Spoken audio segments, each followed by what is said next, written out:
Come with me, we travel around Vietnam.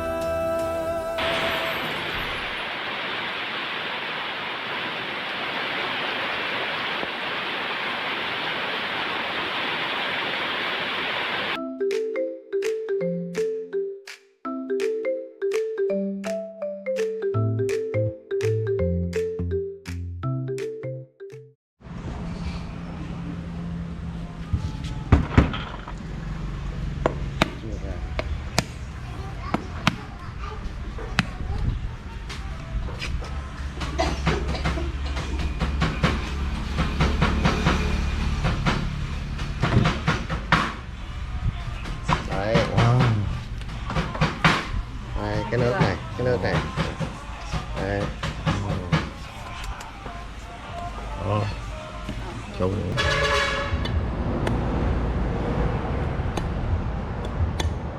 Đấy, vào tham quan lại được gặp người dân Bến Tre hiếu khách này. Chặt sữa luôn để mời uống này.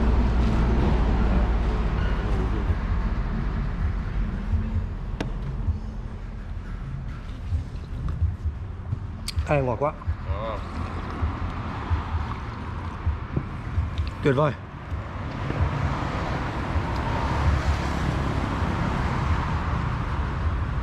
Và nhiều nước. Yeah.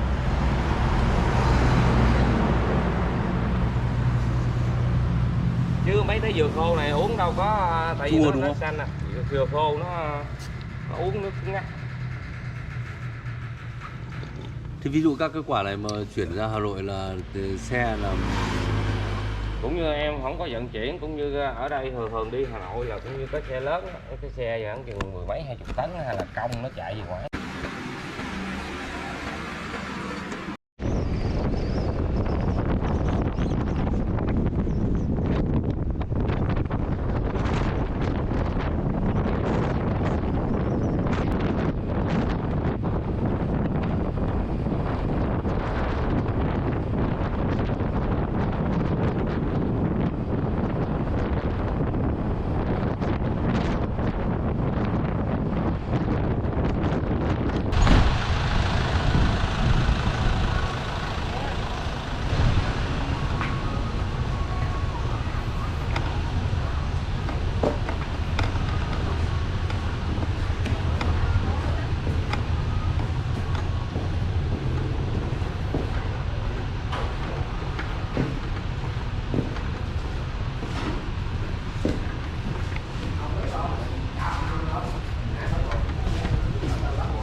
trả được cơm rồi họ trả lại.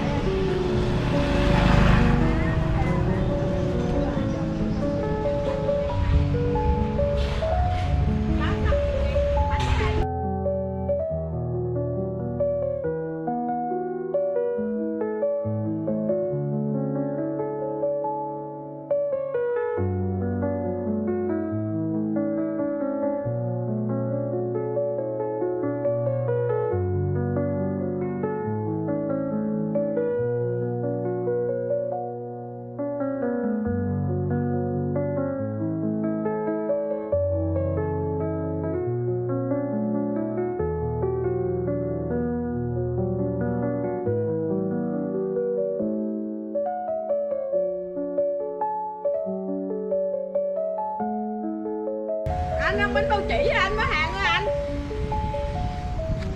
quay YouTube